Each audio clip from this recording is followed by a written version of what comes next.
Bueno, bienvenidos a todos y todas. ¿Me escuchan bien? ¿Se escucha bien el audio? Pueden ¿Se escucha escribir en el chat. perfecto?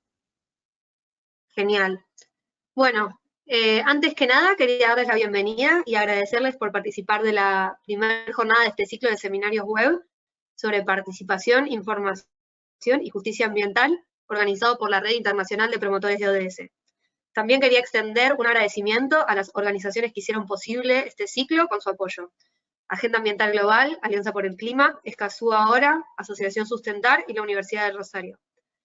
Mi nombre es Azul, estudié Ciencias Ambientales en la UBA y actualmente trabajo como asesora en temas de sustentabilidad y juventudes en diferentes organizaciones.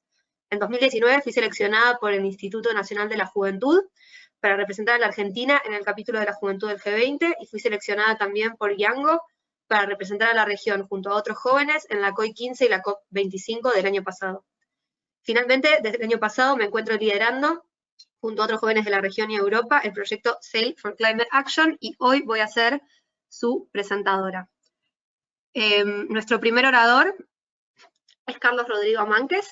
Él es técnico en turismo rural por la Universidad de Buenos Aires y desde hace más de 10 años se encuentra comprometido con el desarrollo sostenible, participando y desarrollando acciones, políticas y campañas en organizaciones de la sociedad civil, organismos internacionales y gobiernos. Ha coordinado proyectos, campañas y recursos nacionales, regionales e internacionales en temas de objetivos del desarrollo sostenible, agua, cambio climático y energía. Actualmente es secretario general de la Red Internacional de Promotores ODS. Le damos la palabra a Carlos. Bienvenido. Hola Azul, bueno, muchas gracias por la presentación, muchas gracias a todos por acompañarnos y a las instituciones y colegas que hoy vamos a estar trabajando y participando en este ciclo de seminarios web sobre principalmente una herramienta regional como es el Acuerdo de Escazú, pero bueno, que tiene que ver con temas de información, participación y justicia en temas ambientales. Además de agradecerle, bueno, me es sumamente interesante ver el compromiso de cientos de personas a lo largo de la región respecto de esta temática. Hemos tenido en inscripciones más de 1.200 personas interesadas en el tema y creo que tiene que ver con esta importancia que le estamos asignando cada vez más a los temas ambientales desde diferentes lugares, desde diferentes sectores y de diferentes actores, pero también creo que tiene que ver con esta necesidad de avanzar un poco más en lo que son las acciones concretas que se tienen que establecer en estos mecanismos de información, participación y justicia, porque no estamos llegando, no se está llegando desde el rol que corresponde con todos estos mecanismos que fortalecen de alguna forma el bienestar general y las posibilidades de desarrollo de las presentes como también de las futuras generaciones. Hoy vamos a trabajar con especialistas que han desarrollado el tema con una vasta experiencia, con un compromiso y una dedicación única, que comprenden la necesidad de promover este tipo de espacios y de acuerdos. Así que bueno, la verdad que ellos van a introducirnos mucho más en lo que es el acuerdo de Escazú y todo lo que ello implicó, y también el reconocimiento de años de trabajo que conllevó, porque no es algo que surgió hace poco, sino que es una línea de trabajo que nació allá por Río 92 y bueno, ya han pasado casi 30 años y seguimos impulsando temáticas como esta, ¿no? Hablamos de información, de participación y de justicia ambiental, y aquellos, como es mi caso, que venimos del sector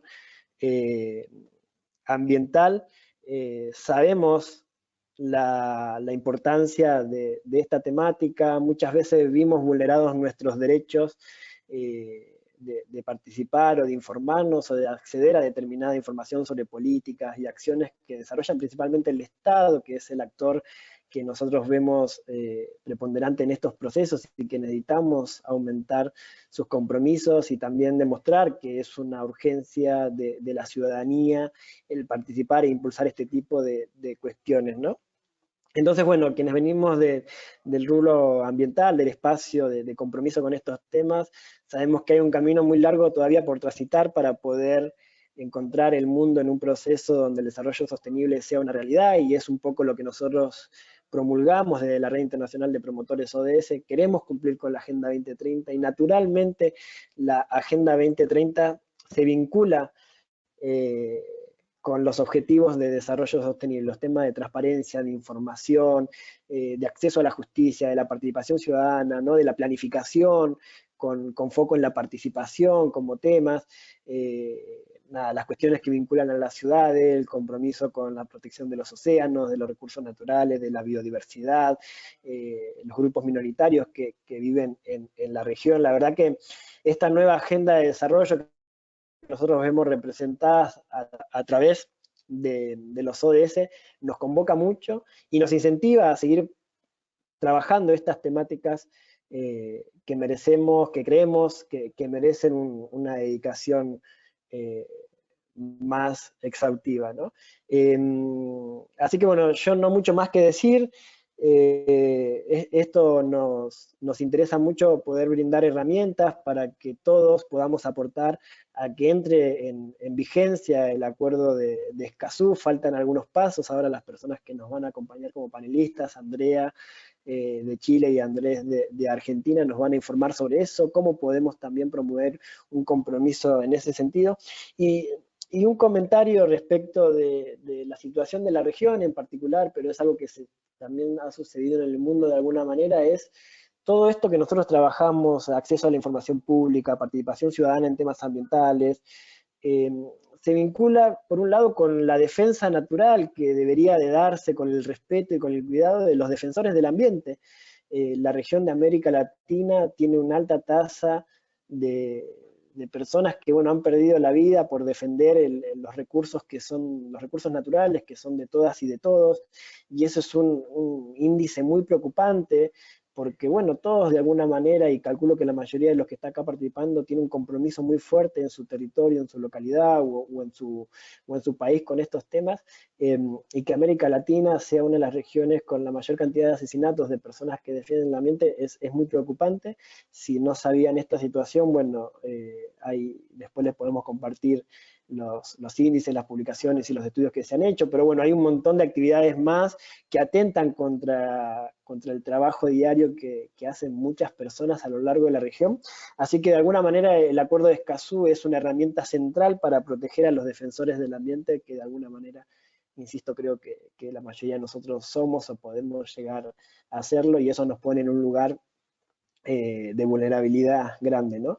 Y también a nivel mundial vemos que durante los últimos años, principalmente 2017, 2018, hacia ahora, digamos, el índice de democracia de los países ha bajado y en la región se ha visto eso de una manera bastante contundente, y esto tiene que ver con la democracia también, o sea, que nosotros podamos participar, podamos incidir y tengamos los espacios que corresponden, tienen que ver con defender la democracia, y no es menor eso para la región y para cada uno de nosotros, porque no todos quizás nacimos en democracia, pero la mayoría de las generaciones de ahora sí, y no podemos perder ese derecho natural. Así que espero que este espacio nos sirva para reflexionar, introducirnos y poder activar y accionar en esta temática de interés. Así que bueno, en este proceso ya terminé mis comentarios, así que muchas gracias, Azul, y bueno, seguimos con el resto de los panelistas.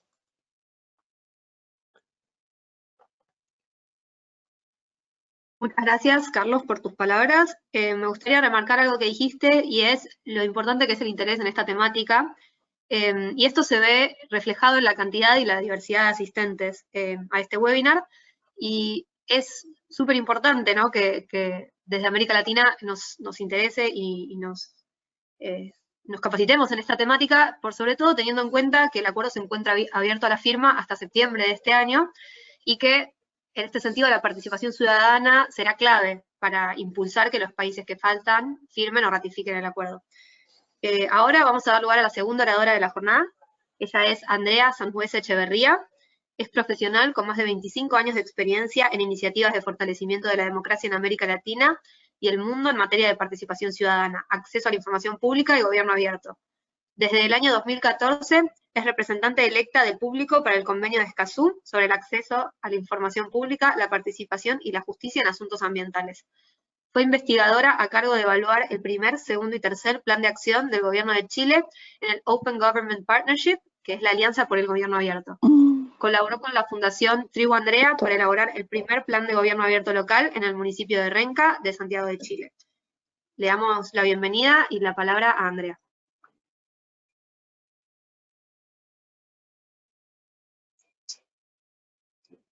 Estoy escuchando. Ahí se escucha un poco.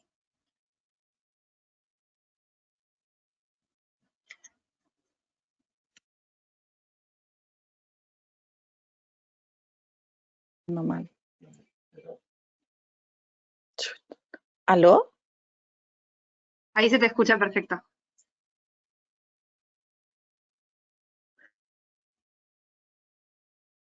Andrea, te estamos escuchando, sí.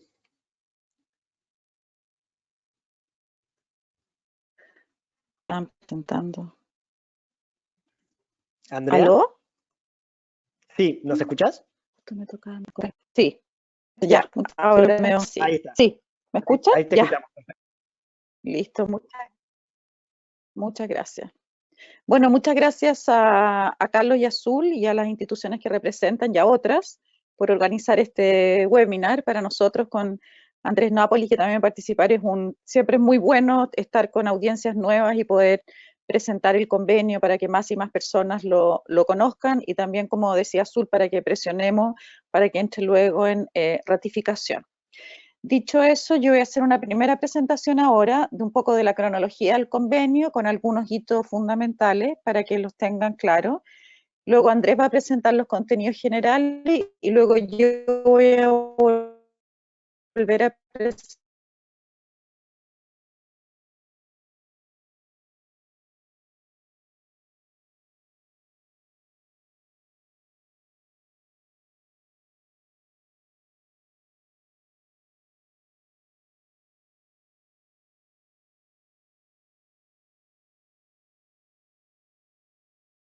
hoy día de este principio 10 que nace el 92, que este proceso para Escazú comienza acá.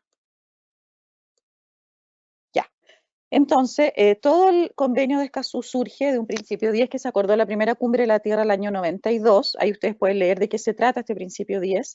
Este se acordó junto a un conjunto de principios donde los jefes de Estado en esa oportunidad acordaron esto en la primera cumbre oficial de la Tierra, ¿cierto? Porque antes hubo una reunión también en Estocolmo, si no me equivoco, sobre el tema de medio ambiente.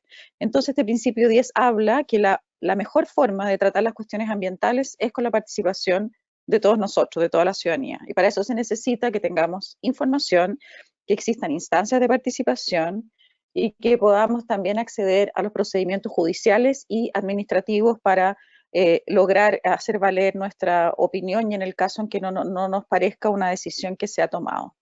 Este principio, junto a los otros que se acordaron en la cumbre, eran principios voluntarios. De hecho, fueron un gran impulso en el momento en el mundo porque dio pie también a las agendas locales de medio ambiente y a otras cuestiones como luego las leyes generales de medio ambiente durante los años 90 en nuestra región. Entonces, este es la semilla, el origen de Escazú. El Escazú se refiere al principio 10 de la cumbre del 92. Luego, ¿cómo surge en nuestra región el convenio?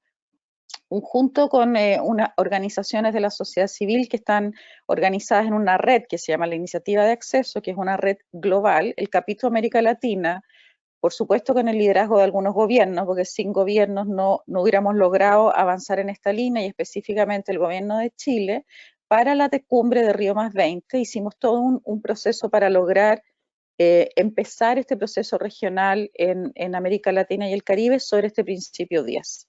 Entonces lo que se hizo fue redactar una declaración sobre la aplicación del principio 10, que ahí está lo que esa declaración decía, era algo muy sencillo.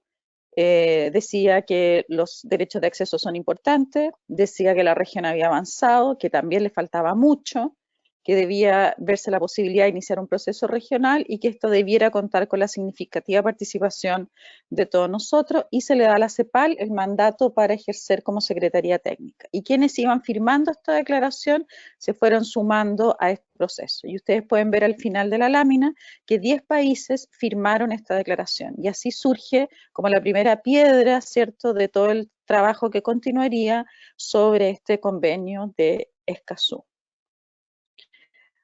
Una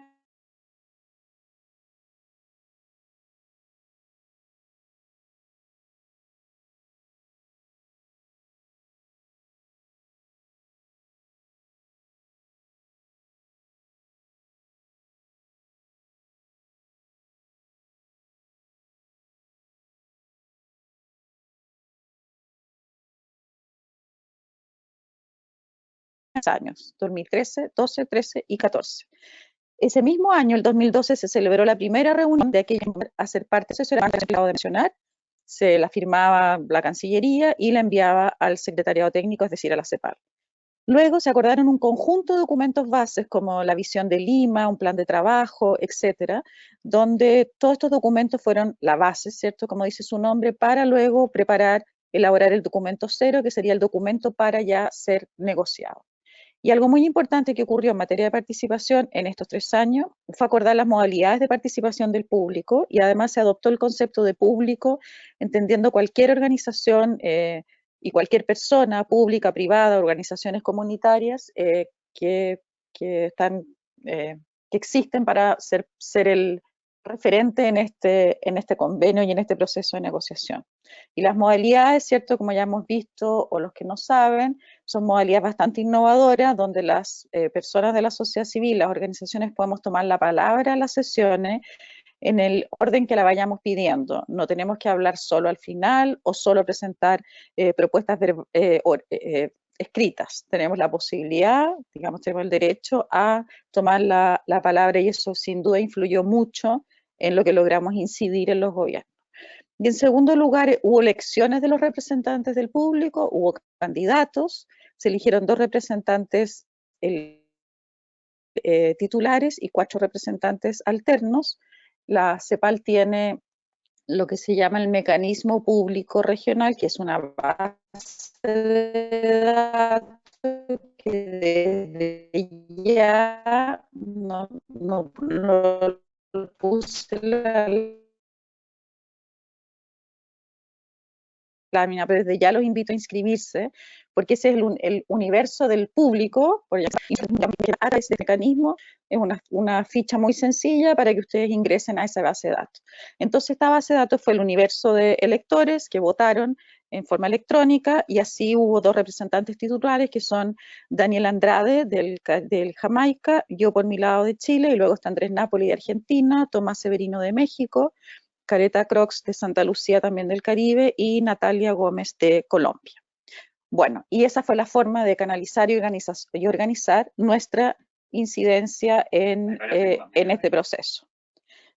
Entonces, esta etapa termina con un grupo importante de personas ya interesadas, con un documento base para la negociación y con 24 países que ya habían firmado la declaración y que inician la etapa de negociación.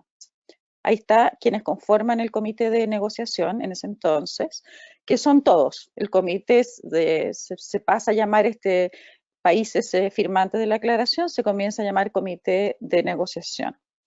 Y luego el proceso de negociación, no voy a explicar en detalle este diagrama, pero duró también del 2014 al 2015, comenzó hasta el 2018, que es cuando se adopta. Hubo reuniones presenciales, hubo reuniones virtuales, se fueron enfrentando los distintos capítulos que tenía el documento base. Fue una negociación que costó que empezara. Hubo gobiernos que se dedicaron la primera reunión de negociación solo a discutir si el documento base era el documento base o no, en un afán dilatorio de dilatar el inicio de la negociación. Tuvimos gobiernos muy progresistas, tuvimos unos muy conservadores, entonces era un universo distinto de delegados de gobierno. Tuvimos buenos aliados, tuvimos opositores también importantes a nuestras propuestas. Y en todas estas reuniones, virtuales o presenciales, el público, a través de los representantes y con ellos, fuimos incidiendo en todas nuestras propuestas, que luego les voy a contar cuáles fueron los aportes. Esta es la estructura del acuerdo, no sé los que lo han podido mirar, también está en la página de la CEPAL, ¿cierto? Tiene una primera parte de objetivos, definiciones y principios. La parte más sustantiva es lo que ustedes pueden ver ahí, que hay dos artículos sobre acceso a la información, uno sobre participación, uno sobre acceso a la justicia y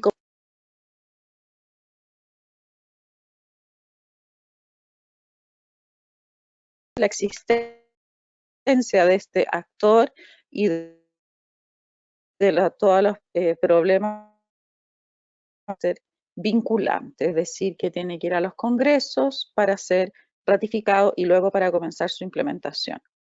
Finalmente, este convenio, ¿cierto?, de Escazú se llama de Escazú porque se adoptó, es decir, se cierra la negociación en una localidad de Escazú, llamada Escazú en San José de Costa Rica, el 4 de marzo del 2018. Esta es la primera hito importante en su proceso de ratificación, ¿cierto? Los convenios se adoptan, se firman, luego el Ejecutivo en cada país y luego se ratifica en el Congreso y luego, la última etapa, se deja lo que se llama el instrumento de ratificación en la Oficina de Tratados de las Naciones Unidas y ahí se da por ratificado un Escazú por un determinado país.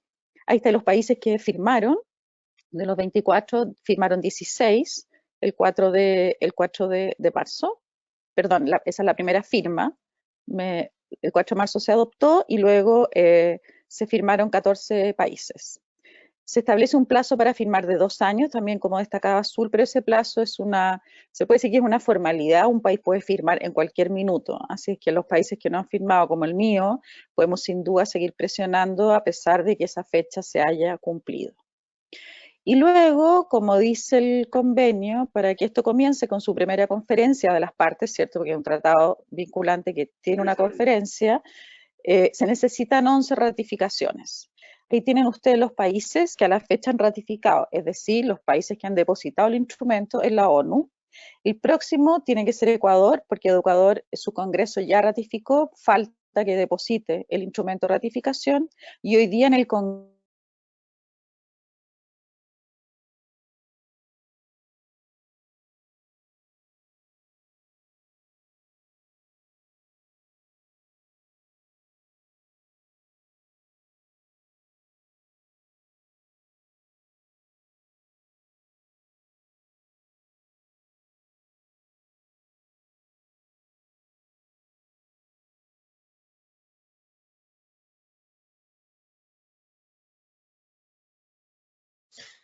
Andrea, no te estamos escuchando.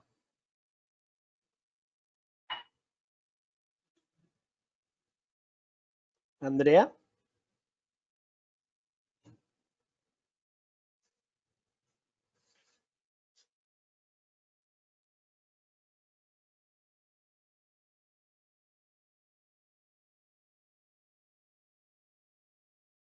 Andrea, los últimos minutos no se escucharon. Si podés repetir.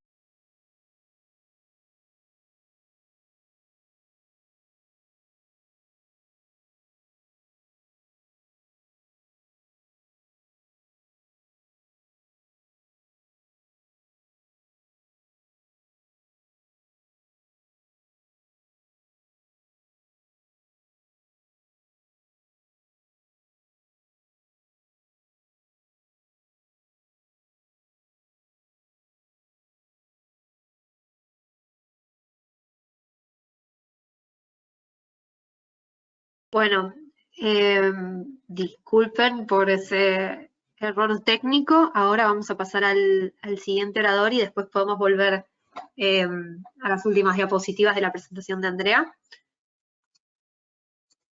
Nuestro siguiente orador es Andrés María Napoli. Es abogado graduado de la Facultad de Derecho y Ciencias Sociales de la Universidad de Buenos Aires, magíster en Derecho Ambiental de la Universidad de País Vasco en España. Es profesor de posgrado en la maestría en Energía del Centro de Estudios de la Actividad Regulatoria Energética de la Facultad de Derecho y maestría en Gestión Ambiental Metropolitana de la Facultad de Arquitectura en la UBA.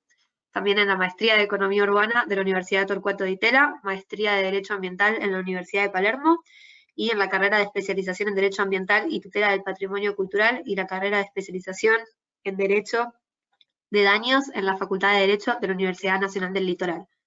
Se desempeña como profesor de práctica profesional de la Clínica Jurídica de Derecho Ambiental de la Facultad de Derecho de la Universidad de Buenos Aires. Es director ejecutivo de la Fundación Ambiente y Recursos Naturales, representante electo del público ante el Comité de Negociación del Acuerdo de Escazú e integrante del cuerpo colegiado establecido por la Corte Suprema de la Justicia de la Nación, que tiene a su cargo el control del plan de saneamiento de la cuenca Matanza-Riachuelo. Participó como editor del informe ambiental anual de FARN en las ediciones 2013 a 2020. Es director del suplemento de Derecho Ambiental del diario La Ley y director de la revista Pulso Ambiental. Le damos la bienvenida y la palabra a Andrés. ¿Qué tal? Buenas tardes, ¿cómo están? Quisiera saber si me están escuchando. Y se escucha perfecto. ¿Está la presentación en pantalla que yo tengo también? Sí. También, perfecto. Bueno, muy buenas tardes para todas y todos, donde quiera que estén, y por supuesto deseando que todos estén a cuidado y estén, superando esta crisis que estamos viviendo en este momento de la mejor forma posible.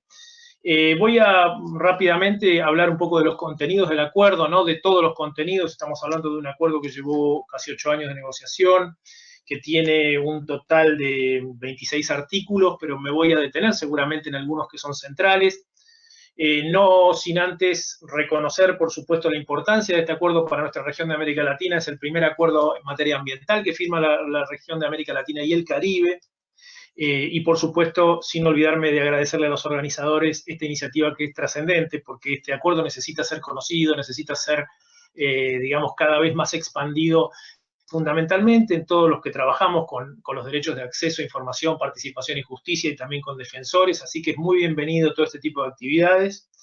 Este acuerdo, por supuesto, tiene algunas características que son centrales, y en este sentido parte del principio 10 de la Declaración de Río de Janeiro, no nos vamos a detener, pero es básicamente el andamiaje fundamental para construir la idea de la gobernabilidad vinculada al desarrollo sostenible, la posibilidad de que las personas tengan acceso a información, que puedan participar adecuadamente en procesos de toma de decisiones y que además también tengan la posibilidad de revisar las acciones a través del acceso a la justicia. Esto es un tema central, es el principio de los 3 accesos ya consagrado a nivel internacional que hoy encuentra esta instrumentación en el acuerdo de Escazú.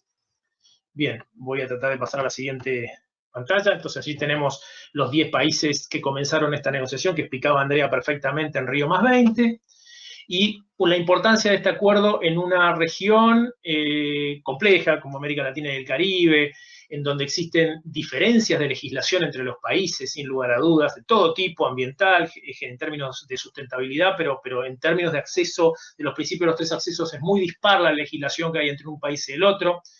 De algunos países no tienen legislación, otros las que lo tienen problemas importantes de implementación, vale decir, tienen normas, pero les cuesta muchísimo el poder hacerlas cumplir. También existen muchísimas asimetrías, en donde las mujeres, los pueblos indígenas, los afrodescendientes tienen mayores dificultades para poder ejercer sus derechos, y ahí es donde prima, por supuesto, la discriminación. Y entonces ahí es donde hay que trabajar mucho, y van a ver que el Acuerdo de Escazú tiene muchas herramientas para trabajar en ese sentido, en donde por supuesto esto nos trae de la mano también las situaciones de pobreza y de carencia que existe en la región, que hace mucho más difícil el ejercicio de los derechos, y algunas personas por supuesto tienen esa dificultad agravada enormemente, como la situación de los defensores ambientales, al cual nos vamos a referir más adelante. Entonces, también es una región caracterizada por conflictos socioambientales. Veamos la cantidad de conflictos socioambientales, muchos de ellos vinculados al sector de la cordillera o al sector pacífico en América Central. Y entonces ahí es la necesidad de encontrar herramientas que nos permitan ver si podemos superar o encontrar alguna manera de avanzar en la resolución de este tipo de conflictos que existen y son múltiples.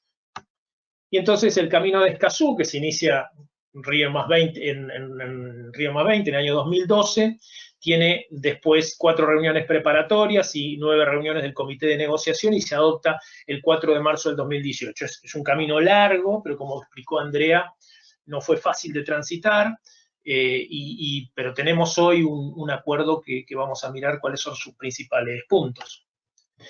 Vamos a hablar primero de lo que nosotros consideramos las fortalezas del acuerdo. Es un acuerdo multilateral, es decir, y en esto me detengo un segundito, es un acuerdo entre países. ¿Por qué me detengo en el multilateralismo? Porque estamos viviendo un mundo de bilateralismo, pero vaya la paradoja, ¿no? La situación actual que estamos viviendo de la pandemia nos vuelve a llamar a la necesidad de la colaboración entre países, cuando se creía que la herramienta del multilateralismo era una herramienta del pasado, que solamente iban a estar vinculados los países vis a vis. Y esta es una herramienta central, y es central para la regulación y para la protección del ambiente, porque es la forma de juntar países. Sabemos que el ambiente no reconoce fronteras, trasciende geografías, y entonces necesitamos el acuerdo de muchos para ir mejorando estos procesos, y sabemos que estos derechos de acceso son la base, después de la protección ambiental, son la posibilidad de ejercer otros derechos. Es un acuerdo negociado entre los estados, pero con la significativa participación del público. Acá me detengo un segundo a decir que esta participación del público es un proceso muy importante que no solamente nace y muere en Escazú, sino hay que prorrogarlo y llevarlo a otros acuerdos. Por eso quiero rendir un claro homenaje a Andrea Sangüesa, mi colega, que participó desde el principio y el inicio de este proceso, todo el trabajo que desarrolló y todo el trabajo que desarrolla en la negociación. No es sencillo negociar con los estados, hay que estar sumamente preparado, se negocia en múltiples idiomas, se negocia con cantidad de gente en distintos lugares, y el trabajo que hay que hacer es permanente, y por supuesto es un trabajo que es, como diríamos, voluntario, o es puesto a disposición, digamos, de lo que es el sistema de participación. Es un enorme trabajo, pero muy, muy desafiante, y que ha logrado muy buenos resultados. Este acuerdo también no solamente aborda las cuestiones de los principios de acceso, que son fundamentales para el ejercicio de otros derechos, sino que vincula derechos humanos y ambiente. Y lo hace en un momento en que surge esa vinculación, que era necesaria esa vinculación, pero que además la idea de incorporar la protección de los defensores ambientales, la idea de mirar a los más vulnerables, la idea de establecer que el ambiente ya está imbricado en la protección de los derechos humanos, hizo necesario esta plataforma y este acuerdo, como lo dijo la Corte Interamericana de Derechos Humanos en el caso Colombia con Nicaragua, es la plataforma que vincula a los derechos humanos con la protección del ambiente. Y está basado en una premisa, como lo ha dicho Alicia Bárcena, directora ejecutiva de la CEPAL, que es la de no dejar a nadie atrás. Vale decir, su foco está puesto en los grupos de vulnerabilidad. Por lo que busca el acuerdo es superar barreras, esas barreras que impiden el acceso a los derechos. Y además entonces establece obligaciones entre los estados y entre los estados y sus sociedades. Por eso la activa participación de las sociedades en todo este aspecto. Además, es un instrumento de carácter vinculante. No es menor esa cuestión, eso llevó muchísimo tiempo la negociación, digamos, tuvo muchas idas y vueltas la negociación, porque muchos países no querían establecer un acuerdo vinculante, un acuerdo que lo tornara obligatorio para sus propios países, ¿no es cierto? Entonces es un tema que trajo, digamos, es la fortaleza que tiene, porque si no fuera vinculante estaríamos ante una declaración, quizás ante otra declaración de principios, que no es lo que nadie buscaba. No es que digamos que no nos interesan las declaraciones de principios, pero nos parecía que lo importante era avanzar en un acuerdo vinculante. Tampoco ha sido acordado con posibilidad de reservas, esto es, el acuerdo se adopta in totum, todas las cláusulas, nadie puede decir esta no la aplico porque la reservé, y eso también fue un tema que llevó tiempo. Y es el primer acuerdo vinculante a nivel mundial que establece garantías para los defensores de derechos humanos en temas ambientales. Una situación central. Por supuesto, crea estándares de implementación común para todos los países, y además que va a ser implementado, porque una vez esto ha sido negociado con la participación del público, pero va a ser implementado con la participación del público, y ya lo va a explicar Andrea, involucrado el público y la sociedad en general con sus representantes en las COPs y seguramente en el comité de cumplimiento. Bueno, lo mencionó Andrea en su procedimiento. Esta es una estructura básica de un acuerdo internacional. Generalmente arrancan de un preámbulo, tienen un objetivo, establecen definiciones y principios. Después vamos a la parte operativa, donde aparece la regulación de los distintos accesos, información, participación, justicia y defensores de derechos humanos y ambiente. Cómo se va a implementar, qué recursos va a tener, y además tiene un capítulo muy importante de fortalecimiento de capacidades, que yo no voy a tocar hoy, pero que es importante en todo el acuerdo. Bien, dicho esto, bueno, acá tenemos una foto de los que participaron en una de las rondas de negociaciones. Aquí a la derecha de la pantalla tenemos gran parte de la gente de la sociedad civil, está Alicia Bárcena en el medio, los representantes, en fin, es una foto de lo que fue la negociación. Yo me voy a detener en algunos temas. Discúlpenme porque si no, no me va a terminar alcanzando el tiempo. Y entonces lo que quiero es señalar algunas cuestiones. Vamos, el primero de ellos es el objetivo. El objetivo del acuerdo busca fundamentalmente la implementación. Esto es un punto central, ¿no? Dijimos que necesitamos mejorar la legislación, pero también necesitamos establecer la implementación plena y efectiva de los derechos de acceso en los países de América Latina y el Caribe, esos derechos de acceso a la información pública, para que los procesos de toma de decisiones se lleven a cabo de manera adecuada, en los tiempos que tienen que ser llevados adelante, y para que además tengan algún tipo de impacto las decisiones que se toman, y para que tengamos acceso a la justicia, y todo esto en un marco de creación y fortalecimiento de capacidades, porque la idea es que si el acuerdo se implementa solamente vía legislativa, no va a lograr mejorar la acción de cada Estado si no se mejora la implementación y las capacidades de cada uno de los Estados. Entonces, en este sentido, el objetivo del acuerdo busca la plena implementación, es un elemento que siempre hay que mirarlo en esa línea, y es el objetivo hacia el cual está orientado. Yo me quiero detener un segundito, vuelvo una filmina para atrás porque no lo subrayé, pero quiero subrayar el artículo 3º, que es el de los principios. Porque los principios, el acuerdo de Escazú viene a traer algunos principios interesantes a la escena, ¿no? El principio de no regresión incorpora el acuerdo de Escazú. Convengamos que el principio de no regresión es el principio sobre el cual, digamos, se establece que la normativa ambiental o la implementación de medidas ambientales tiene que tener una idea de progresión, vale decir, de cada vez mayor defensa de derechos, y no puede volver hacia atrás. Si bien en la Argentina, por ejemplo, tenemos la Ley General del Ambiente que establece el principio de progresividad, vale decir que las medidas de protección tienen que ser cada vez más progresivas, no contamos con el principio de no regresión, que es una especie de dique, una especie de valla que impide ir para atrás. Vale decir que la implementación del principio de no regresión dentro del instrumento internacional vinculante es un paso adelante enorme que lo ha tenido, por supuesto, el acuerdo de Escazú, y que nos llevó tiempo pelearlo.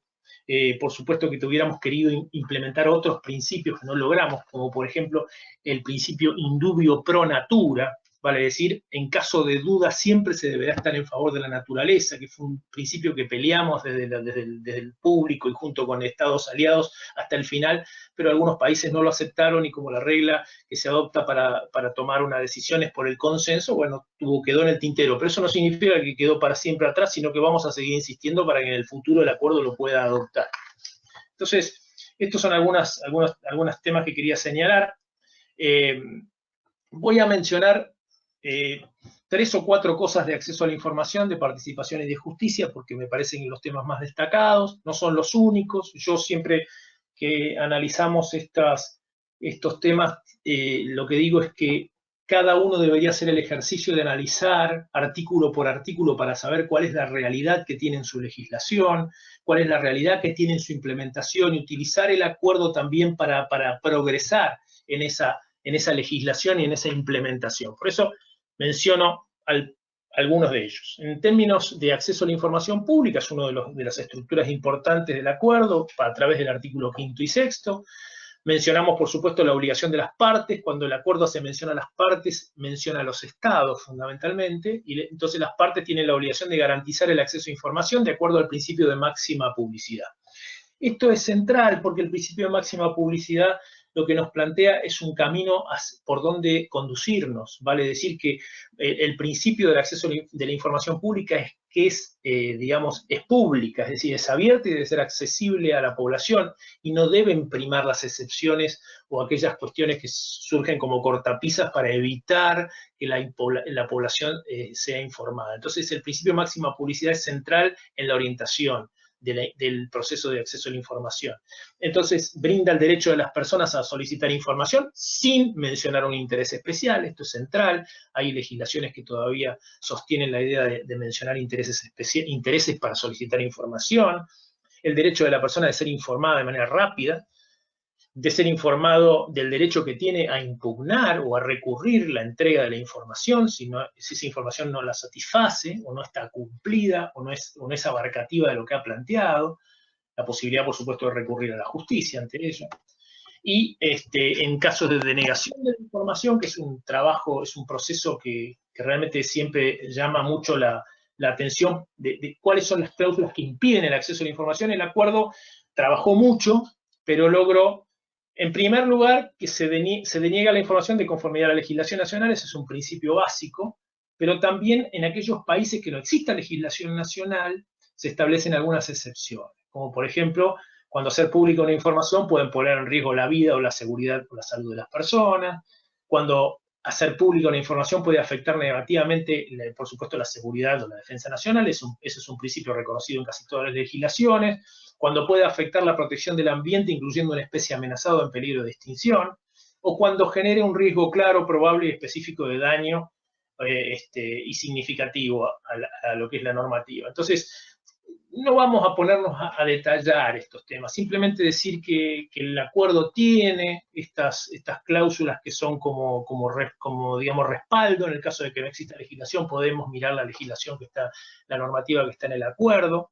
Y estos son, digamos, lo que hemos intentado, fundamentalmente en la negociación del público, es que sean lo menor posible, las menos causales de negación posible.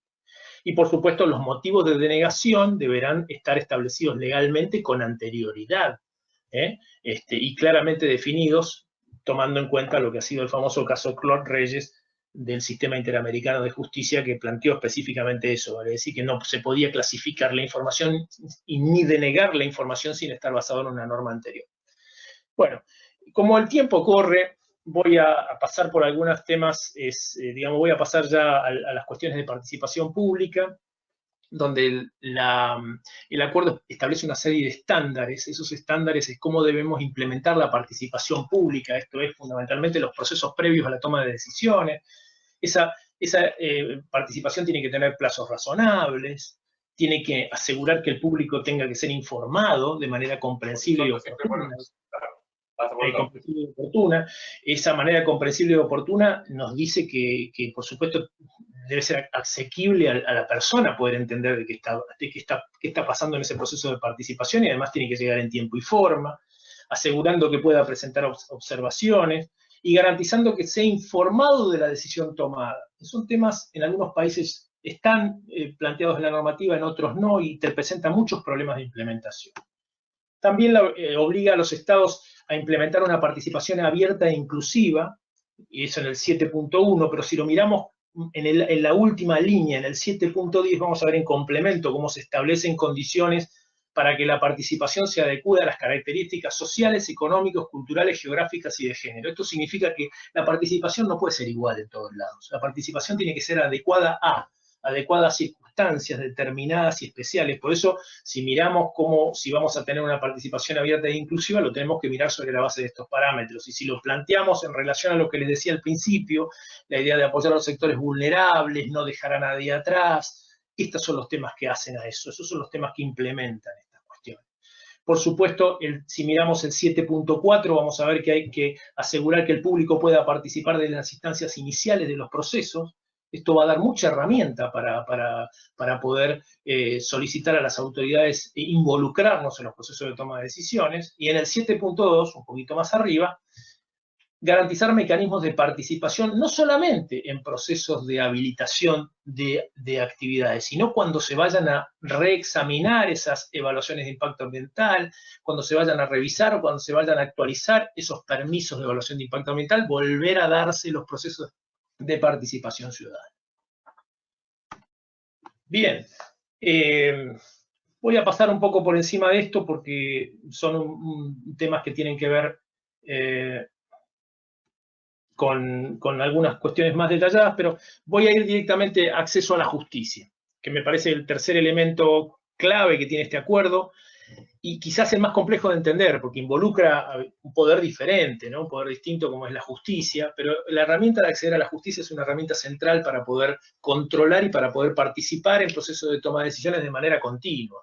Entonces, este acuerdo tiene, por un lado, la garantía para acceder a la justicia, es decir, nos garantiza que vamos a poder acceder a la justicia. Cuando hablo de esto no hablo de un tema menor, porque en el Caribe, por ejemplo, los países del Caribe tienen enormes problemas de acceder a la justicia. Lo voy a poner en gráfico.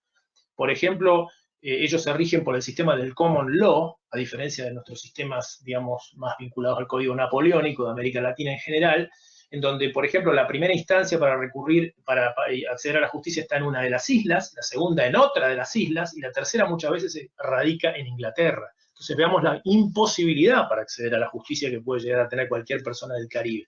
Sin embargo, este acuerdo lo que dice es le garantiza a las personas la posibilidad de acceder a la justicia, le da una serie de vías, le da una serie de procedimientos, y establece además acciones para fortalecer el derecho de acceder. Voy a mencionarlas muy en concreto, quizás lo haga con un paralelo con el convenio de Aarhus. ¿Por qué?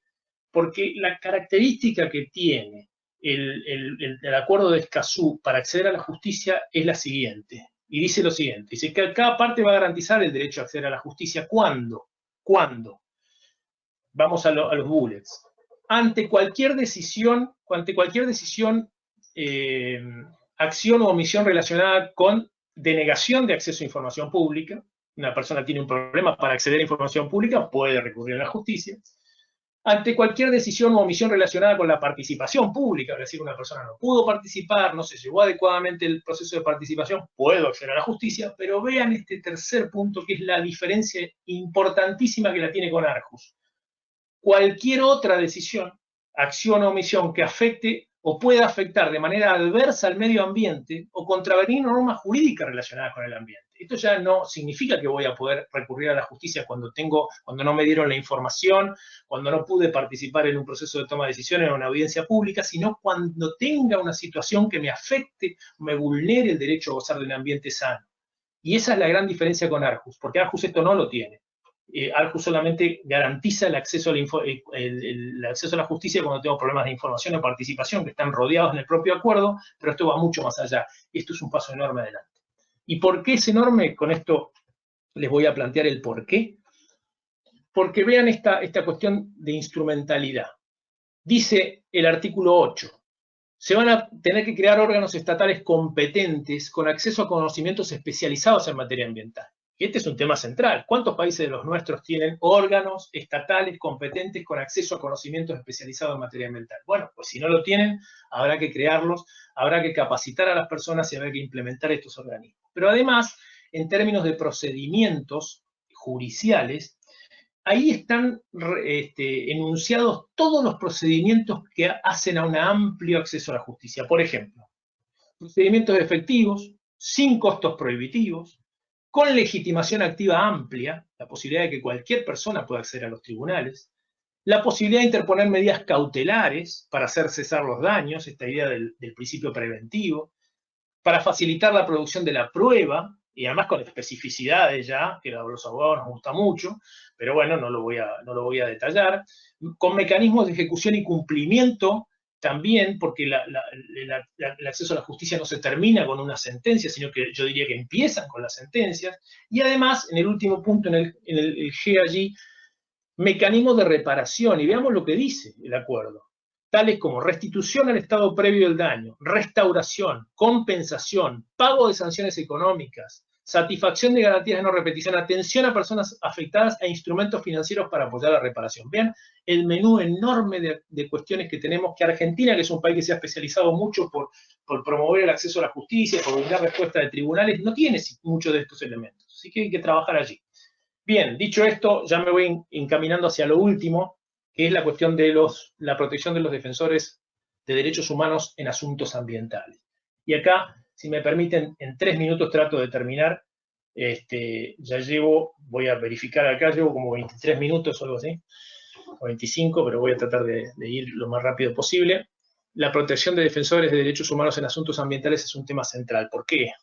Primero porque finalmente Escazú va a ser el primer acuerdo que lo va a tomar en términos de vinculante, pero la situación de los defensores de derechos humanos en temas ambientales en América Latina es gravísima y era gravísima en el 2018 o en el 2017 cuando comenzamos a tratar estos temas. Y estos temas se pudieron tratar, y lo van a escuchar después de Andrea, porque lo promovió el público. El público trabajó junto con los defensores, vinieron los defensores a exponer, se sensibilizó, hubo una situación, digamos, de crisis importante que la podemos mencionar en la próxima filmina, que es la cantidad de de agresiones a los defensores de derechos humanos que, digamos, finalmente hizo posible adoptar este artículo dentro de este acuerdo que, como les decía, el draft 0, el documento borrador, no tenía incorporado esto. Esto fue incorporado después con el proceso de negociación y, por supuesto, con mucha actividad del público. Ahí tenemos el informe Global Witness, en el cual, si miramos arriba, Brasil, Colombia, Honduras, Nicaragua, Guatemala, ¿cuántos países? México, son los países que más personas asesinadas tienen en esta materia. Y de hecho este año hemos tenido 2 asesinatos importantes en México, de activistas, un activista de ellos y el otro su abogado, que todo el tiempo nos está llamando la atención sobre la situación grave que se atraviesa en nuestro continente los defensores ambientales, los defensores de derechos humanos en temas ambientales, y que merece la protección de este acuerdo y nuestra solidaridad absoluta. Pero además de la solidaridad, es necesario encontrar herramientas que los protejan, y una de ellas son las herramientas instrumentales a través de acuerdos internacionales, que por supuesto esto no va a lograr por su propia validez que los defensores tengan una mejor situación, pero ya tienen instrumentos para empezar a trabajar. Y esto les puedo garantizar que la redacción de este artículo 9, con sus 3 incisos, vino de la mano y de la idea de los propios defensores. Es decir, que aquí están las herramientas que ellos consideran necesarias para tener un acuerdo. Veámoslas rápidamente. Las obligaciones de las partes, los estados. Los estados van a tener que garantizar un ambiente seguro y propicio para que las personas, grupos, organizaciones que promueven y defienden los derechos humanos en asuntos ambientales puedan actuar sin amenazas, restricciones e inseguridad. Lo que está subrayado en negrita es la parte central, el ambiente seguro y propicio. Además de generar ese ambiente, hay que tomar medidas adecuadas para reconocer, para proteger y para promover los derechos de los defensores en asuntos humanos ambientales, y ahí se enumeran cuáles son esas medidas que hay que proteger. Y veamos qué importantes son: el derecho a la vida, la integridad de las personas, la libertad de opinión, de expresión, de reunión, de libre circulación, la capacidad de ejercer sus acciones. En este sentido, recorriendo trabajando y hablando con los defensores tienen situaciones que no son solamente de violencia física, que son las más graves, sino también la estigmatización, la falta, el cierre de oportunidades, la discriminación que sufren en sus propias comunidades, los problemas inclusive familiares que se les crean. Muchos de ellos tienen que ser extraídos de sus propios territorios y llevados a otros países para recuperarse psicológicamente por la situación que sufren. ¿No? Es una situación gravísima la que atraviesan, gravísima, porque enfrentan realmente poderes muy, muy, muy establecidos y muy arraigados, y en lugares muy alejados muchas veces de la protección de la seguridad pública. Convengamos que lo que pasa adentro del Amazonas, lo que pasa en La Guajira en Colombia, lo que sucede con las maras en Centroamérica, todas esas son situaciones gravísimas, que ni siquiera tenemos idea mucho de nosotros a lo que pueden soportar. Es la idea donde no está presente la justicia ni la seguridad, es la ley del más fuerte. Y entonces allí es donde el Estado tiene que tomar medidas y garantizar, ¿no? Y esas medidas además tienen que ser apropiadas, como dice el punto 3, efectivas y oportunas para prevenir, para investigar y para castigar los ataques, las amenazas y las intimidaciones que puedan sufrir estos defensores. Entonces, imaginémonos por un minuto que los defensores no logran esa protección en sus países. Bueno, van a poder reclamarle al Acuerdo de Escazú, que es un organismo supranacional, que le brinden protección. Que le brinde protección o que recomiende de manera muy... Queremos pedirle disculpas, se cayó el sistema central, así que ahora veo que se están volviendo a conectar. Andrés, podés retomar a donde habías dejado la presentación. Bueno, sí, parece que se cerró el webinar. No sé por dónde cerró la presentación, tampoco los voy a volver a aburrir, simplemente de plantearles que, bueno, la idea de lo que está planteado allí en el artículo 9, puntos 1, 2 y 3, son, digamos, los reclamos y las necesidades que tienen los propios defensores y sus abogados, fundamentalmente, que fueron los que transmitieron y le dieron letra finalmente a lo que se aceptó en el convenio. Y destacar acá que el trabajo que hubo, sobre todo del público, fue realmente brillante en cuanto a sostener esta letra. Todavía recuerdo el último día de la negociación, donde teníamos un salón oval, y en el cual íbamos de grupos a grupos, íbamos y veníamos tratando de sostener cada palabra que estaba puesta allí, porque esas palabras, como les decían, son las palabras que permiten garantizar la vida y la integridad de las personas y de las familias, que protegen en los territorios bien adentro, el Amazonas, nuestros lugares, digamos, de cada una de las regiones, la Guajira colombiana, en cada uno de los lugares, en Bolivia, en todos los lugares que ustedes se puedan imaginar, hay defensores a territorio adentro, donde la seguridad y la defensa, digamos, la protección de justicia no llegan, y en donde enfrentan problemas para poder sobrevivir. Esto es básicamente lo que logramos incorporar. Ha sido gracias también muchísimo a la participación del público, y también quiero reconocer, por supuesto, el trabajo de la CEPAL, a través de la División de Desarrollo Sostenible, del compromiso de Alicia Bárcena, que sostuvieron fuertemente este acuerdo, es decir, lo tomaron como propio, es como un hijo propio de la CEPAL, y me parece que es muy importante reconocerlos a ellos, a Carlos de Miguel, a Valeria Torres, y a todos los que forman parte de ese grupo enorme de gente que ha hecho posible esto dentro de un organismo, digamos, distinto, que toca temas también económicos fundamentalmente, ¿no? Bien, sobre el final, decir que el acuerdo se va a implementar. Esa implementación, estamos, como decía Andrea, en el proceso de ratificación. Estamos ya en los 7 a 8, en los 8 países que han ratificado. Estamos, por supuesto, esperando que se deposite el instrumento en la ONU.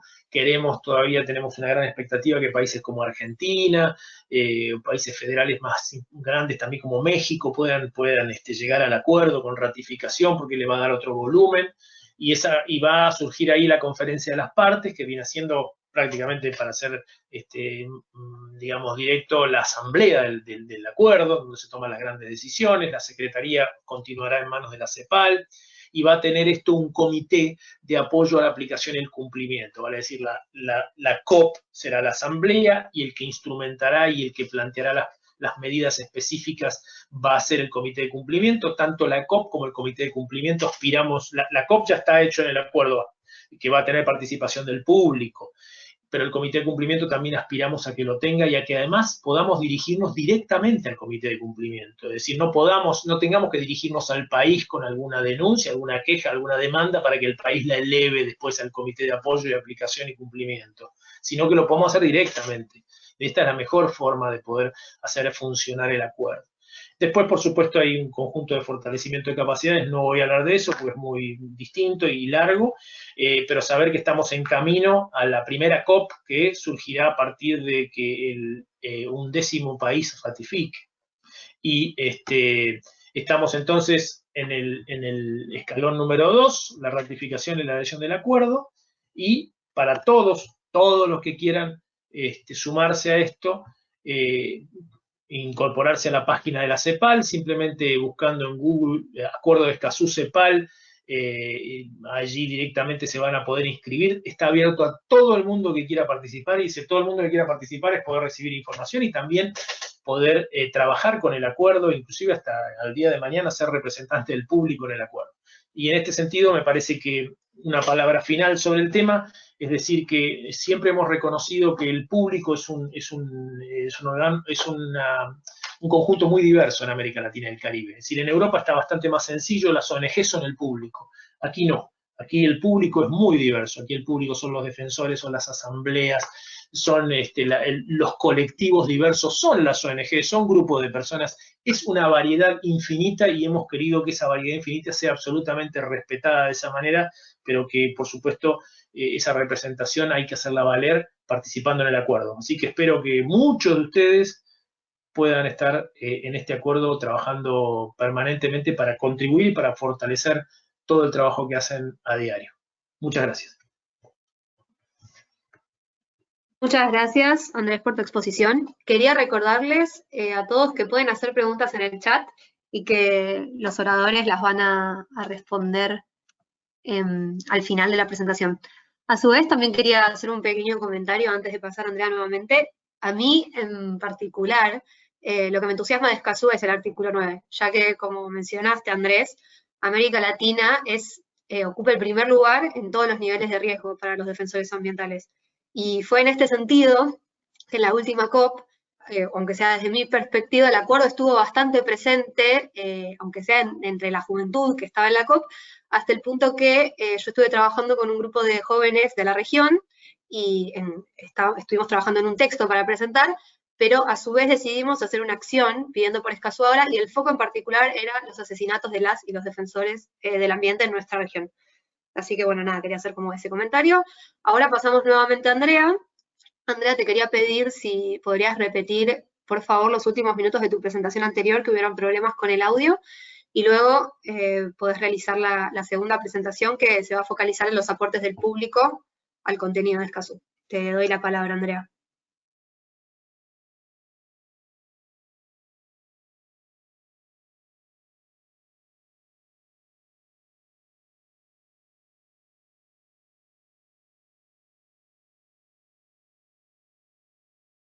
Andrea, ¿podés hablar?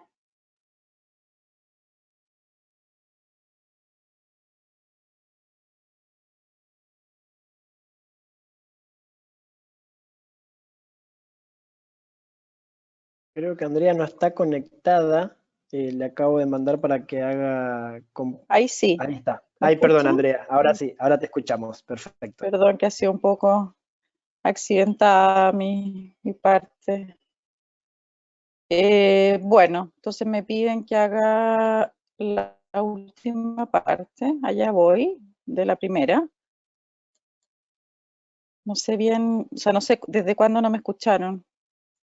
Vamos a ver. Yo creo que fueron los últimos 2 minutos más o menos, que se veía la presentación, pero no el audio. Ok. Esto es una situación, bastante ideal, en donde tengo despeje, pero si tengo un terreno... Bueno, la última lámina se refiere a cómo estamos en el proceso de ratificación. Como ustedes saben, el convenio habla de 11 ratificaciones, y eso significa que hayan entregado el instrumento de ratificación en la ONU, es decir, no solo salir del Congreso, sino hacer ese último paso. Perdón. Ahí. Entonces ustedes pueden ver los 8 países que han depositado este instrumento, y el próximo debiera ser Ecuador, porque Ecuador ya lo aprobó en su Congreso, salió oficialmente, y falta dar el último paso de depositar el instrumento. Y como bien mencionaba Andrés, hay otros países como los que ustedes pueden ver ahí que están hoy día en el Congreso, algunos avanzando mejor que otros. Aprovecho de decir ahora que para agregar que la CEPAL está trabajando ya a través de un conjunto de seminarios en línea con los gobiernos y con los representantes del público, todo lo que se va a decidir en la primera conferencia de las partes. La primera conferencia, cierto, estimamos que va a ser el 2021, porque luego de las 11 ratificaciones hay un año de plazo para fijar la primera conferencia, la fecha de la primera conferencia. Y en los asuntos a definir en la primera conferencia serán las reglas de procedimiento, es decir, cuáles son los órganos que va a existir, con qué periodicidad se van a juntar, quién va a participar de ese órgano, qué va a ser la función de cada uno de ellos. Y muy importante, entre las reglas de procedimiento están las modalidades de participación, que queremos sin duda seguir lo que tenemos, pero también mejorarlas. Y en ese punto también vamos a proponer una nueva elección de los representantes del público, y también vamos a proponer cómo debería funcionar este comité de cumplimiento que Andrés también mencionaba. Todo esto para decirles, pues podemos hacer seguimiento con Azul y con Carlos, que sería fantástico que se inscriban en el mecanismo público regional que Andrés lo mencionó, porque van a empezar a llegar la información, y queremos intentar trabajar con un público mucho más amplio en conocer estas propuestas de cómo el público va a participar en la COP y en el comité de cumplimiento. Entonces, desde ya les extiendo la invitación para ser parte de esta, podemos llamarla esta tercera etapa en la cual nos encontramos ahora. Bueno, voy a abrir mi última presentación. Ahí se me fue acá. que sobre los aportes del público, ¿cierto? Andrés hizo ya una introducción de cómo nosotros, el público, fuimos influyendo en el contenido del convenio. Uno prepara párrafos en cada uno de los temas, nos organizamos, teníamos expertos en información, expertos en participación, justicia, éramos muy estratégicos de quién toma la palabra, cuándo. Para sacar adelante el tema de los defensores hicimos un PowerPoint y un video bastante, ¿cómo decir?, bastante impactante respecto a la cantidad de personas muertas con sus fotos y por los proyectos a los cuales se habían opuesto. Y hay que reconocer muy tristemente que muchos delegados no tenían idea de que esa era la situación de nuestra región. Los delegados de los países generalmente, o sea, siempre eran de las cancillerías, ¿cierto?, por tratarse de una negociación internacional, y muchos países llevaban también personas de medio ambiente. Esas personas que venían de los ministerios de medio ambiente tenían algo más de conocimiento, pero las cancillerías claramente no. Entonces también hubo todo un proceso desde nosotros hacia ellos y ellas de educar de qué se trataba este principio y cuáles eran los problemas que la región enfrentaba. Bueno, entonces como ya les contamos, ¿cierto? El público participó, el público en este amplísimo sentido de la palabra, participó en la creación y en la negociación del convenio. Y ustedes pueden ver ahí cuáles eran nuestros objetivos. O sea, nosotros queríamos un convenio vinculante, pero con un instrumento robusto. ¿Qué sacamos con tener algo obligatorio cuando el estándar es bajísimo? O es lo mismo que más o menos tenemos los países. Tenía que ser una combinación vinculante y sólido y robusto. Y también queríamos, como destacaba Andrés, tener herramientas concretas, ¿cierto? Hay veces países, el caso de Chile, alguna de su legislación no es tan mala, sin embargo, el momento de implementarla es muy débil. Y queríamos tener un foco, sin duda, en dos actores, ¿cierto? Las personas en situación de vulnerabilidad en general y también en las personas defensoras de derechos humanos en temas ambientales. Eso fue los objetivos que nos propusimos. Ahora, esto es mucho más, es mucho menos organizado de lo que pareciera. O sea, tanto va cambiando que un gobierno al principio nos apoyaba, después no, qué decir, en fin, había que ir mucho haciéndolo sobre la marcha, pero luego cuando sistematizamos todo nuestro proceso y lo escribimos, de hecho lo escribimos con Andrés en un libro, en una publicación de Farn, pudimos como remirar lo que habíamos realizado, lo que queríamos seguir haciendo. También es importante destacar que muchos actores influyeron en el contenido, por supuesto, además de los gobiernos, pero las ONGs, varias ONGs hicieron mucho lobby, expertos internacionales, que nosotros como representantes del público nos aliamos mucho con ellos también para aprender, y sobre todo me refiero a personas que habían desde la ONG negociado el convenio de Aarhus, ¿cierto? El convenio de Aarhus es sobre este mismo principio 10, es un convenio de Europa, abierto a todo el mundo, pero la práctica es europeo, y ellos lo hicieron 20 años antes que América Latina y el Caribe. Y también nosotros y varias ONG pudimos, y también participaron defensores ambientales, logramos llevar defensores ambientales y algunas organizaciones sociales a las negociaciones para que pudieran transmitir de primera fuente sus vivencias, sus problemas y la necesidad que tenían de un instrumento como Escazú. Ahora, a solo los titulares, ¿cierto? Algunos ya fueron mencionados, promovimos mucho el carácter vinculante del acuerdo. Este foco que les decíamos de las personas y grupos en situación de vulnerabilidad, que si ustedes leen las disposiciones en los distintos artículos, van a encontrar que el tema de las personas en vulnerabilidad atraviesa, ¿cierto?, lo que es información, participación, justicia y defensores. También logramos que fuera el primer instrumento internacional vinculante que incluyera de forma expresa y taxativa estos principios de progresividad y de no regresión ambiental, y también el principio pro persona que Andrés lo mencionó. Un paréntesis, claramente todo esto lo logramos porque hacíamos alianzas con gobiernos progresistas que estaban interesados en apoyar y creían estas propuestas. Y enfrentábamos gobiernos más bien indiferentes, gobiernos más bien conservadores que no querían esto y gobiernos que sí querían esto. Entonces era un juego ahí entre estos distintos tipos de delegados de gobierno. Ahora, esto fue lo que logramos en acceso a la información pública, incorporar claras garantías para el ejercicio de estos derechos, el principio máximo de publicidad que la mayoría de nuestros países ya tiene, causales de excepción que para informar, entregar la información que sean acotadas, que esta es una realidad que muchos países no tienen, cuyas causales de excepción son mucho más vagas y por lo tanto se prestan a un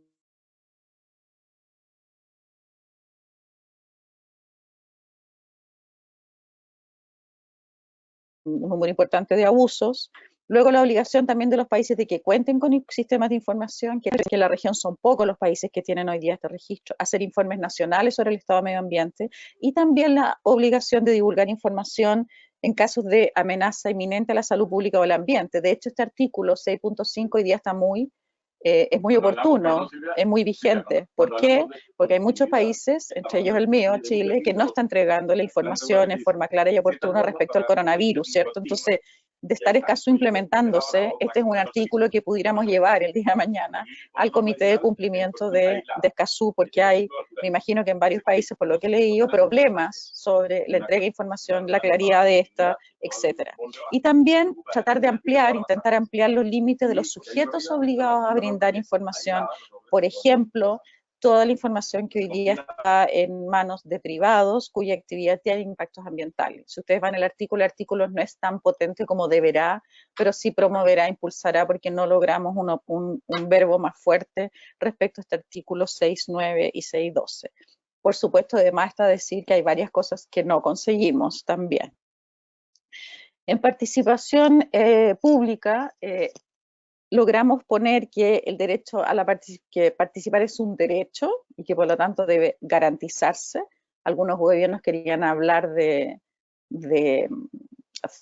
perfeccionar las instancias de participación en vez de mencionar que es un derecho a la participación, que hay una gran diferencia entre ambos tipos de lenguaje. Y logramos garantizar que quedara la garantía de este derecho a participar en todos los procesos de toma de decisiones sobre asuntos ambientales, que van desde proyectos para instalarse en un territorio hasta reglamentos, políticas públicas, normas y leyes ambientales. Entonces, es una garantía a la participación amplia en muchas de las herramientas e instrumentos que abordan asuntos ambientales.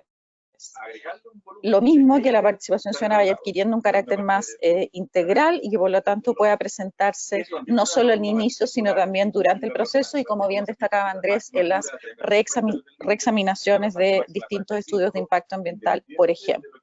Y herramientas concretas, como que hoy día el Estado, el día de mañana el Estado va a tener, los Estados, las partes, la obligación de identificar quién es el público en situación de vulnerabilidad, ver cuáles son, cómo asegurar que esas personas que se van a ver afectadas por una decisión, llámese una política, un proyecto, una norma, efectivamente puedan participar, adecuarse a sus condiciones, que también fue mencionado en la presentación anterior, la participación temprana, y esto es muy importante en los proyectos que ingresan al sistema, donde en toda la región la participación es cuando ya el estudio está hecho, donde se han gastado varios millones de dólares, se han tomado varios años, entonces la posibilidad de incidir y afectar en el cambio de un proyecto es bastante compleja, como todos sabemos.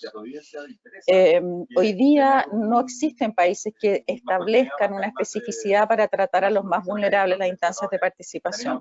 A todos los tratamos por igual, la legislación a todos los trata por igual, como por ejemplo poner toda la información de un estudio, pero en una página web sin considerar a los que no tienen acceso, un estudio de impacto que es tremendamente largo y tremendamente técnico, por lo tanto las barreras para siquiera entender de qué se trata el proyecto son altísimas hoy en día, y no solo para los que están en vulnerabilidad, casi para toda la población.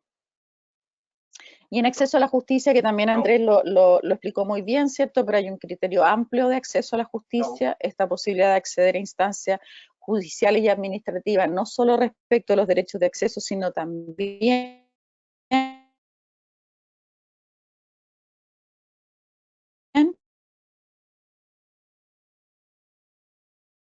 cuando se afecta el medio ambiente o se contravienen las normas que los resguardan, el reconocimiento de la legitimación activa amplia, es decir, y remover barreras que existen en el acceso a la justicia, destacando una de ellas como los costos elevados.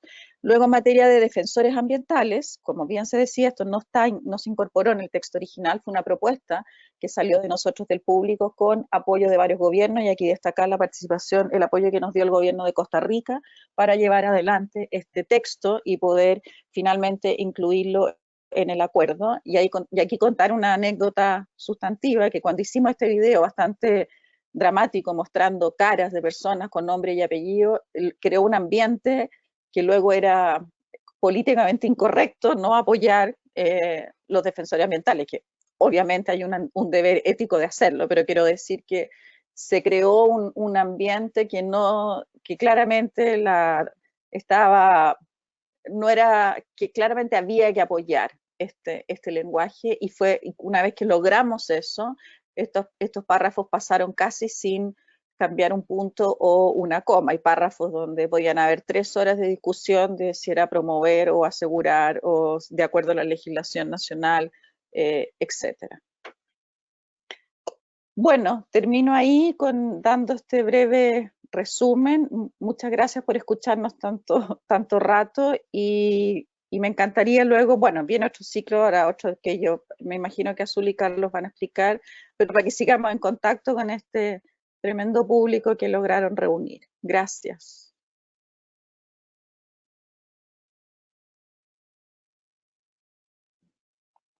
Muchísimas gracias, Andrea, por tu presentación. Antes que nada, quiero aclarar que les vamos a compartir la grabación del webinar, las presentaciones y los contactos de los expositores. Ahora vamos a pasar a las preguntas del público. La primera es para Andrea. Preguntan, ¿quién se encarga de controlar el cumplimiento del acuerdo de Escazú y cuál sería la consecuencia del no cumplimiento de dicho acuerdo? Bueno, el cumplimiento del acuerdo de Escazú, ¿cierto? Como se explicó, va a existir un órgano que va a ser el Comité de Facilitación y Seguimiento, que va a estar integrado por personas independientes, que es el modelo que tenemos del convenio de Aarhus, y que esta instancia se va a crear, se va a decidir en la primera conferencia de las partes. Nosotros, como público, pretendemos ser parte de ese comité o, como decía Andrés, poder llevar directamente casos que no se hayan cumplido en los países. Por lo tanto, ese va a ser el órgano principal para velar por el cumplimiento del acuerdo. También se tienen que decir sobre los informes que tienen que presentar los gobiernos dando cuenta. Queremos elevar el nivel del estándar de estos informes, que hay muchos informes, cierto, de rendimiento a nivel internacional, y algunos son muy vagos, muy flojos, y dan poco cuenta de lo que efectivamente está pasando y las deficiencias que existen. Y lo otro, que es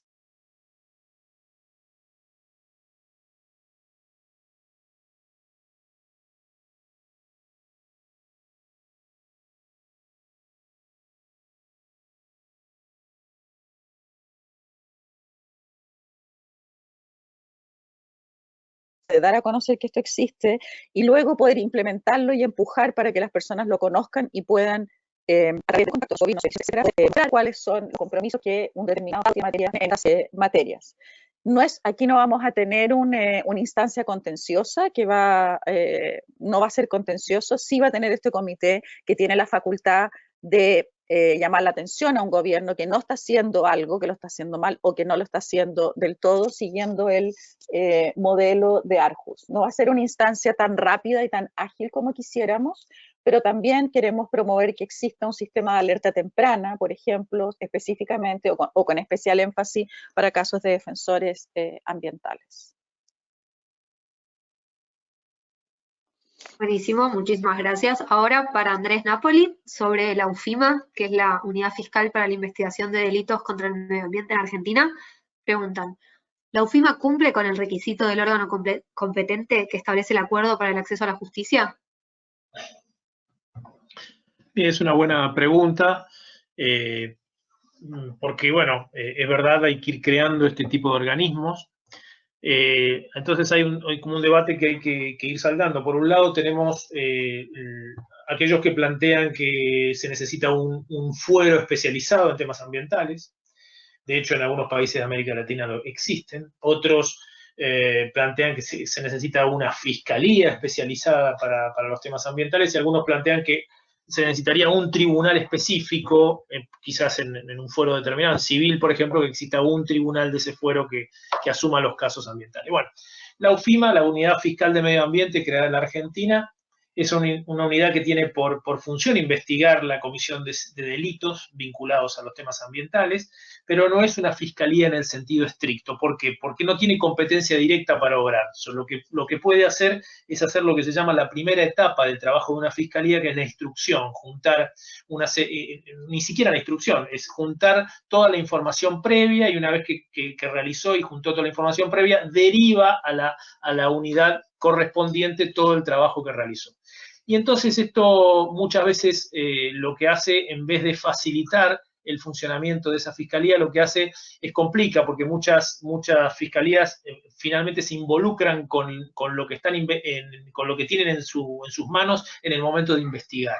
Me parece que esa es la parte central, y que creo que hay que dar un escalón más arriba que como está conformada la unidad fiscal de la Argentina. Hay que hacer una fiscalía especializada en medio ambiente con fiscales que puedan intervenir en la totalidad del proceso, desde el momento de la investigación hasta la instrucción, hasta la elevación a juicio.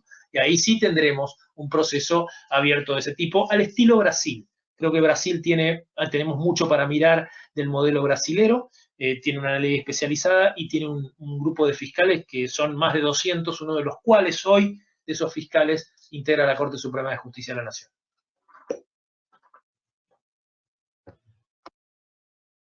Muchas gracias, súper completa la respuesta. Esta es una pregunta abierta a cualquiera de los oradores que quiera tomarla. Preguntan, en el marco de la crisis económica actual, la baja en el precio del petróleo y la potenciación de la megaminería, ¿cuán probable encuentran la continuidad en la implementación del acuerdo?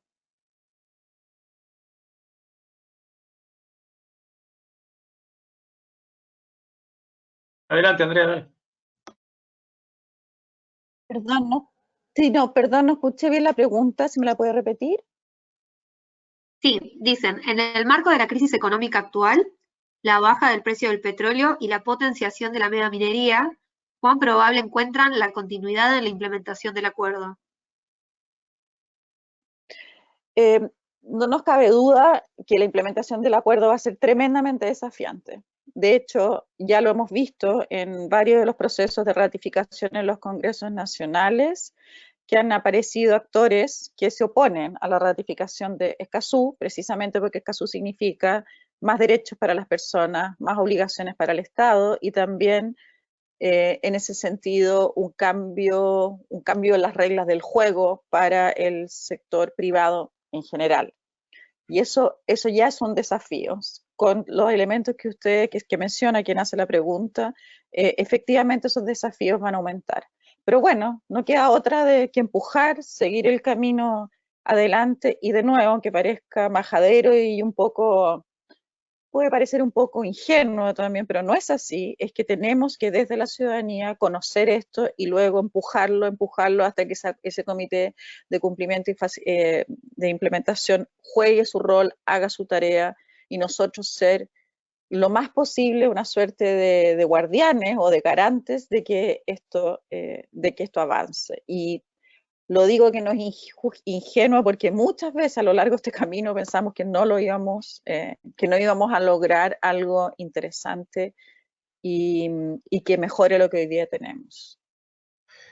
Yo, si me permitís un comentario en complemento más de carácter general, creo que la situación crítica actual que produce la emergencia sanitaria y humanitaria del coronavirus se viene a sumar a la crisis económica que ya tenía el mundo y que se va a sentar sobre la crisis ambiental mundial.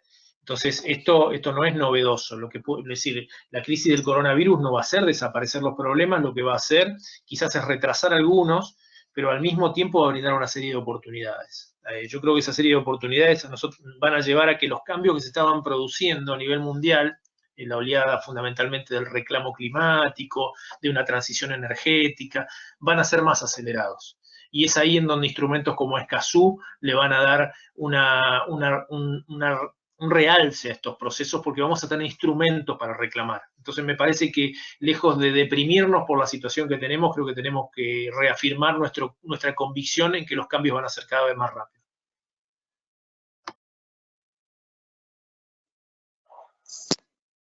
Buenísimo, muchísimas gracias. Ahora hay una pregunta que va para Andrea, pero también Andrés vos podés responder.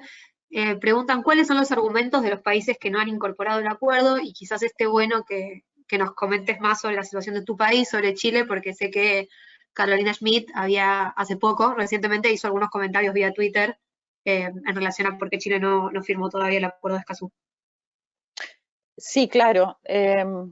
Bueno, efectivamente, Chile fue una vergüenza y una falta de seriedad, ¿no? O sea, con el cambio de gobierno, con la actual administración de Piñera, y al inicio dijeron que por supuesto lo iban a firmar, ya había pasado la adopción y que iban a comenzar la ratificación y que acordémonos que Chile junto con Costa Rica lideró este proceso. Bueno, las razones para no firmar fueron de dos tipos, pero la razón cierta, la razón fundamental, es que no hay voluntad política de tener un convenio que le dé más derechos a las personas. Y por lo tanto hay una suerte de que todo siga más o menos igual como ha sido hasta ahora en materia de decisiones ambientales. Las razones que dieron al principio era que nosotros teníamos una demanda ante la Haya del Estado de Bolivia por el acceso al mar, y como este convenio, al igual que muchos convenios internacionales, tiene una cláusula bastante estándar de solución de controversias, donde una de la tercera posibilidad es poder llevar, si es que existe un conflicto al implementar Escazú, que un Estado lleve a otro Estado a la Haya, lo que es, en este caso, es ridículo. Imagínense que, no sé, que Argentina no cumpla algo el día de mañana y Chile demande a Argentina en la Haya de que no cumplió alguna disposición de Escazú. No funciona así este tratado, ¿cierto? Porque este es un tratado de una responsabilidad del Estado con su ciudadanía, no es entre Estados. Bueno, primero dieron esa excusa, que había que esperar la resolución de la Haya. La Haya además resolvió positivamente para Chile, por lo tanto era un argumento que ya no corría, y luego empezó el argumento de la soberanía, de que esto era un convenio que iba a poner en amenaza nuestra soberanía, en el sentido que iban a venir otros a decirnos cómo teníamos que hacer las cosas. Bueno, todos sabemos que el tema de la soberanía es un clásico argumento usado por muchos de los gobiernos. Tampoco es un argumento válido. De hecho, hemos hecho muchos intentos, muchas personas en Chile hemos trabajado en responder a cada uno de los argumentos del gobierno de por qué no es así. Hicimos muchas acciones para promover que firmar Escazú y cada vez se fueron negando y cerrando más. Y por último, el último argumento, que es el que sacó la ministra Schmidt hace días, pero que se viene repitiendo durante meses, que Chile cuenta con todo lo que Escazú dice. Cosa que por supuesto no es una forma muy grande de desinformar. Por ejemplo, Chile no tiene ningún marco legal respecto a defensores ambientales, Chile no tiene participación temprana, Chile no tiene legitimación activa amplia, etcétera. Pero al final es un gobierno que como en muchos otros aspectos, no solo en Escazú, protege y cuida al empresariado y no a la ciudadanía en general. Muchas gracias, Andrea. Sí, justo me refería a ese tuit en particular que había escrito de que Chile ya tenía el marco legal y por eso no hacía falta firmar y ratificar el acuerdo. Andrés, no sé si querés agregar algo con respecto a esta pregunta. No, es simplemente, está muy claro lo de Chile, que ha sido un caso paradigmático del líder a quedarse en la retaguardia. Perfecto. Y ahora sí una pregunta para vos. Piden si podrás explicar con mayor detalle la diferencia entre progresividad y no regresión ambiental. Bueno, intentaremos. La progresividad ambiental es la idea de ir implementando las acciones, como lo dice la palabra, de manera progresiva. Es decir, a nadie le podemos decir que puede implementar, por ejemplo, adaptarse a una normativa ambiental que sale de la noche a la mañana, sino que lo tiene que hacer en término progresivo. Ese término progresivo es ir hacia adelante, es ir implementando cada vez más una determinada acción. En materia de derechos es ir teniendo cada vez derechos más progresivos, es decir, cada vez derechos de mayor protección, de mayor amplitud y de mayor contención de las personas. Entonces, eso es lo que se llama la idea de ir para adelante en la progresividad. La idea de ir para adelante en la progresividad muchas veces se interpretó como que si voy para adelante no puedo volver para atrás. Sin embargo, lo que pasa en los países es que ese principio plantea caminos hacia adelante de mayor protección, pero se puede volver hacia atrás o se ha vuelto hacia atrás. Voy a poner un ejemplo claro, no en términos de protección de derechos, quizás se entiende mucho mejor en otro aspecto. Por ejemplo, se crea un área protegida en un determinado lugar, donde el Estado tiene el deber de preservarla y de poner los recursos y de hacerla protegida realmente, y se la deja estar al área, no se la cuida, no se ponen los recursos, y tiempo después se dice, bueno, miren, ya que el área no sirve para nada y está absolutamente deteriorada, lo que vamos a hacer es quitarla como área protegida. Entonces el Estado no hizo lo que tenía que hacer y lo que hace es quitar la protección, es decir, vuelve para atrás. El principio de no regresión, en vez de no ir para atrás, lo que hace es pone un dique, es decir, se dice no se puede ir más atrás en la protección. Si yo creé un derecho, lo tengo que proteger e ir hacia adelante, no puedo volver para atrás. Si creé un área protegida especial, ya no puedo volver para atrás. Y si me pongo en el caso específico del ejemplo que doy, si ya esa área no la puedo recuperar, tengo que crear otra de igual o mayor valor, incluso de más valor todavía para proteger. Esa es la idea de cómo funcionan los principios de progresividad y de no regresión. Súper claro, muchísimas gracias. Esta pregunta va para Andrea, pero de nuevo, Andrés, quizás vos podés comentar también.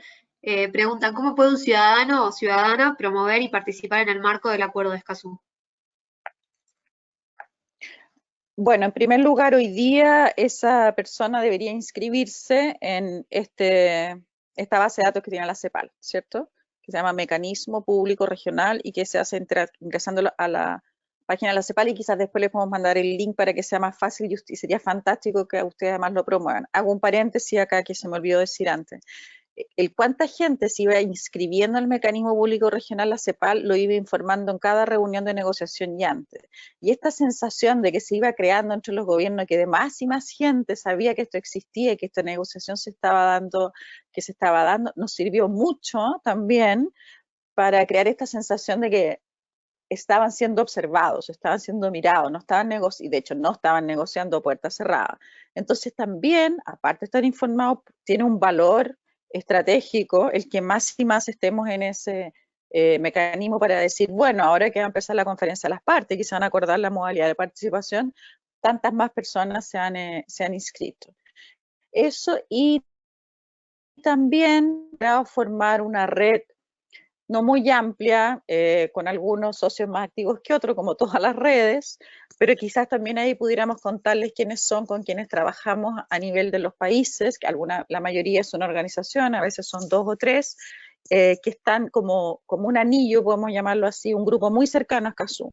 Entonces también esa es otra manera de estar cerca de quienes estamos muy cerca del proceso. Y el día de mañana cualquier persona puede ir a la conferencia de las partes, cualquier persona puede ir a los distintos órganos que se creen, con excepción del comité de cumplimiento que, como tiene la labor de hacer seguimiento, va a ver que no va a ser, va a ser más importante, y no sé si cuánto vamos a lograr de que cualquier persona pueda participar de esas reuniones. Muchas gracias. Andrés, ¿querés agregar algo más? Y ya con la respuesta a esta pregunta cerramos. Simplemente decirles a todos los participantes que el Acuerdo de Escazú es una herramienta que hay que tener a la mano como tenemos a la mano una normativa local. Vale decir, el día que trabajemos y veamos qué nos permite o qué no nos permite hacer una ley, tengamos el horizonte de Escazú como un mecanismo de propia defensa, vale decir, lo digo desde el punto de vista de un abogado que litiga temas de carácter colectivo y ambiental. El Acuerdo de Escazú es un refuerzo más en nuestra acción. Es la posibilidad de que si no podemos cerrar o solucionar los temas a nivel nacional, los podemos escalar a nivel regional y podemos crear una masa crítica y podemos conseguir acompañamiento de otras organizaciones y otros sectores y podemos hacer que desde afuera escuchen nuestros reclamos de adentro. Vale decir, yo diría que es una herramienta central. Así como en su momento todo el movimiento de derechos humanos tuvo el sistema interamericano de justicia, que ayudó muchísimo en dictaduras primero y en democracia después, hoy en día el movimiento ambiental tiene el Acuerdo de Escazú, en la misma situación.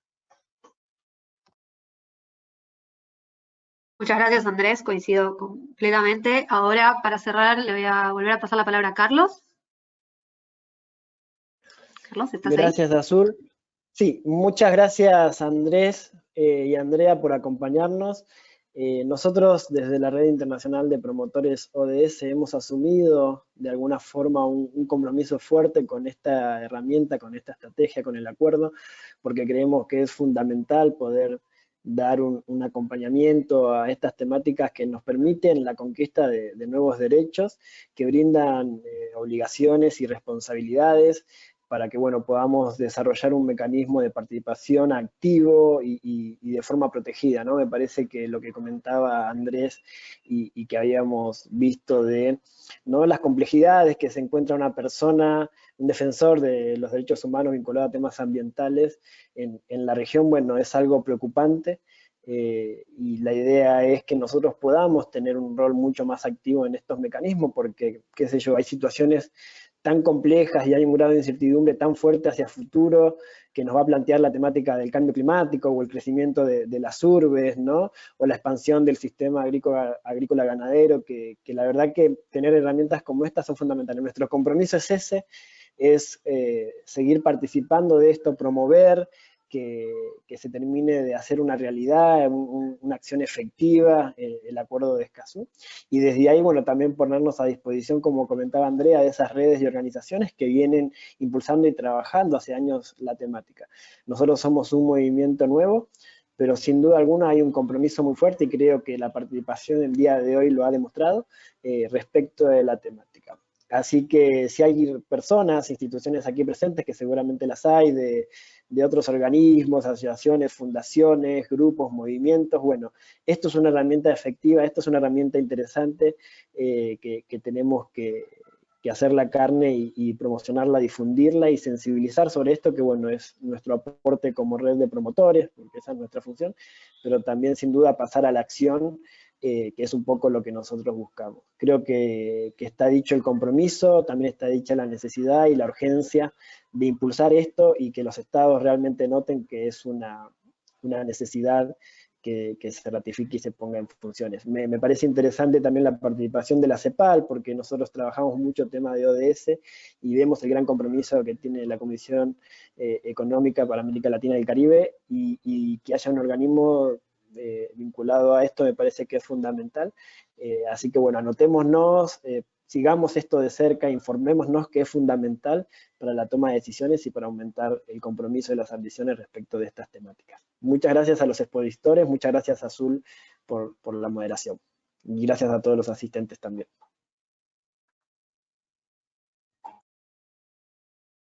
Muchas gracias, Carlos. Nuevamente con esto cerramos y nuevamente quería pedirle disculpas por los errores técnicos que tuvimos.